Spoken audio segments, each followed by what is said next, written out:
Hi everyone, my name is Pradul, and I was actually a student of Mr. Hassan Raza just a few months ago, where I prepared for GMAT. It was a one-on-one coaching rather than a group coaching.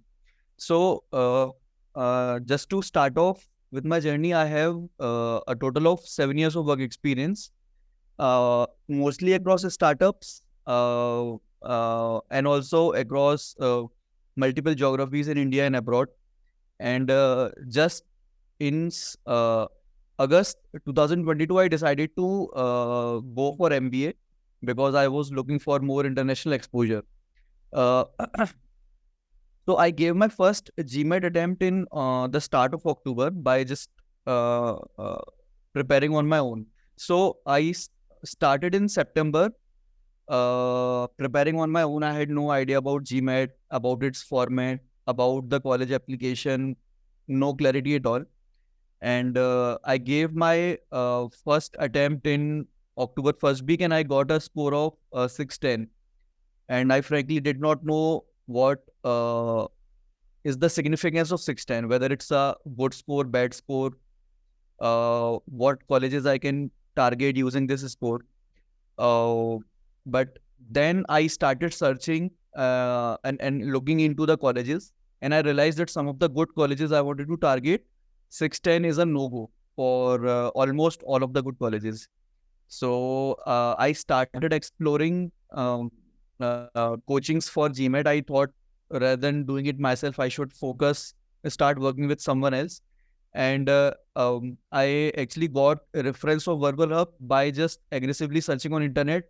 It was by far the highest rated GMAT, one of the highest rated GMAT coaching centers.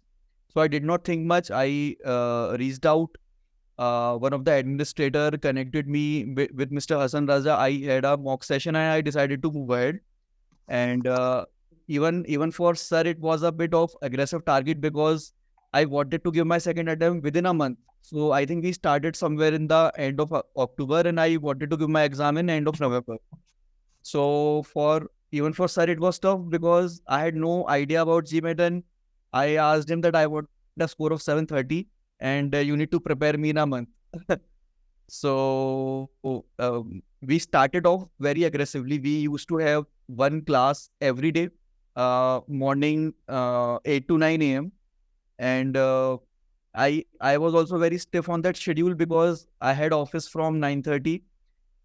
My job is very hectic. Even today, I'm working in the same company. It is a bit hectic, and I cannot skip a day. I work for 6 days a week, almost 6.5 days a week. I work till late night. So it was a little tough to find that slot. So there was a flexibility from Sir's end also. So we started off. I would start at least half an hour before. I would practice then 8 to 9 a.m. Studying with sir. Then after I come back from office, I would study again for 2 to 3 hours in the night. This went on for a month, and I gave my second exam around uh, 2nd or 3rd of December, I think, and I got a 620, and I was completely shattered because 1.5 month of preparation, it gave me just a 10-point advantage. But then I realized that this was mainly because I realized that I did not go prepared. I mean, I did not go mentally prepared to the exam. I went to the exam center by driving myself. It was a hot day. My center was in CP in Delhi, Connaught Place.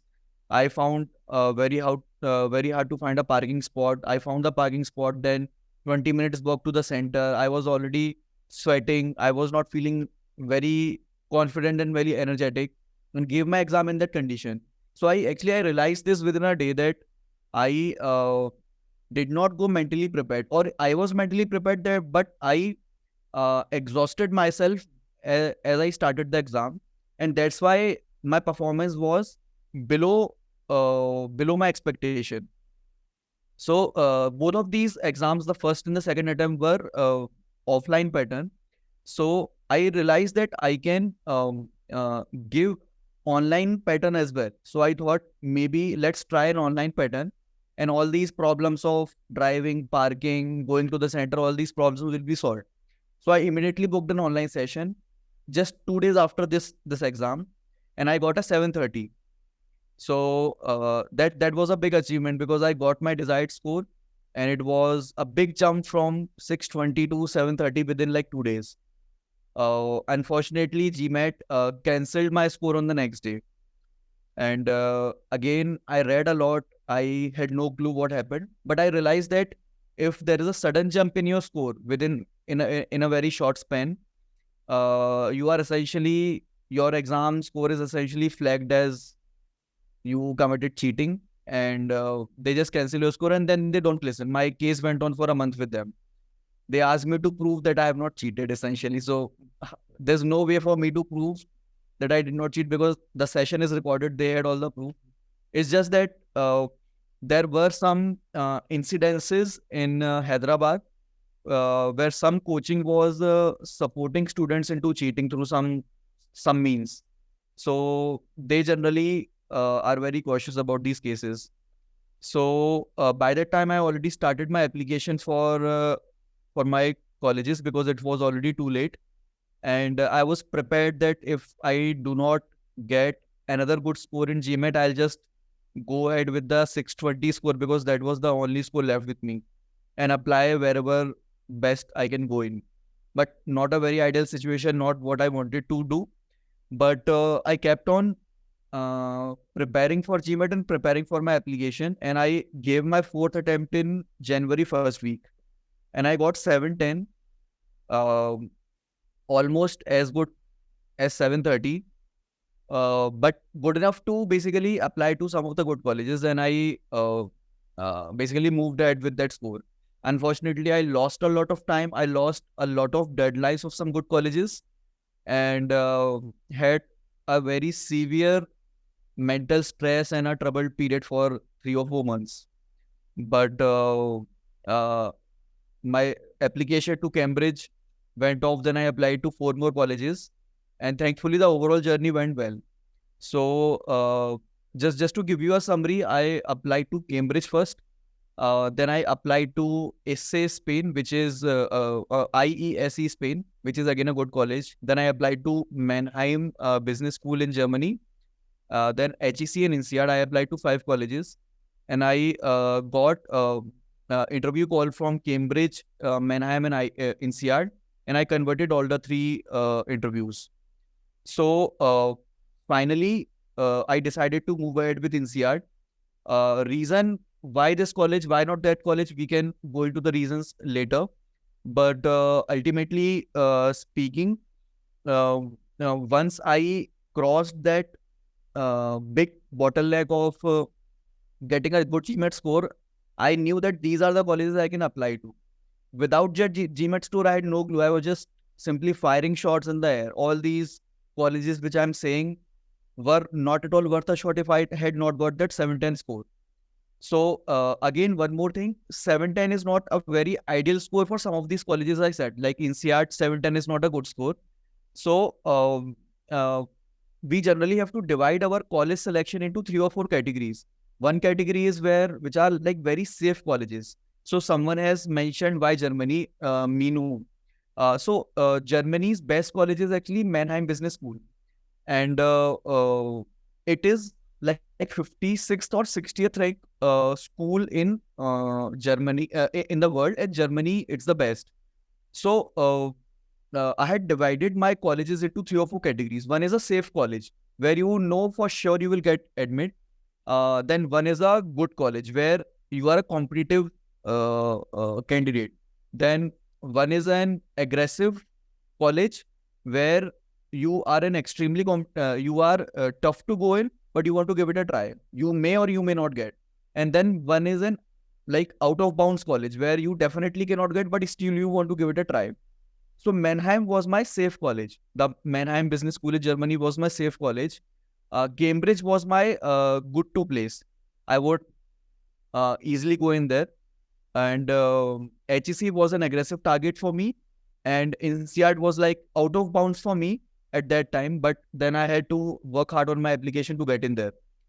So you all will basically come to a point in your application journey where you will have to decide that some of these colleges are such which I need to keep as a safe buffer. It's things can go wrong and you may not get into a good college. So you need to have a couple of colleges which may not sound very good to you, but you need to keep as an option, because else you need to go and apply next year. So if you do not want to apply next year, you need to choose a couple of not so good colleges or maybe average colleges. And you should definitely try one or two super aggressive colleges where you definitely know that you have very little chances, but preparing for those mentally prepares you for a lot of difficult things. That's why I chose INSEAD. But thankfully, I got into INSEAD, which was also a little tough and a difficult journey for me. So, so you knew German. So I think Minu was against us. You know German. So knowing a language is not a very important thing during the application process. It is something which is important to get a job in a particular geography. So that whole placement thing is a very different scenario. If you graduate from a very good college, you may get a job in a lot of places and you don't need to know languages. But if you graduate from colleges which do not have a very good reputation, then knowing language becomes very important.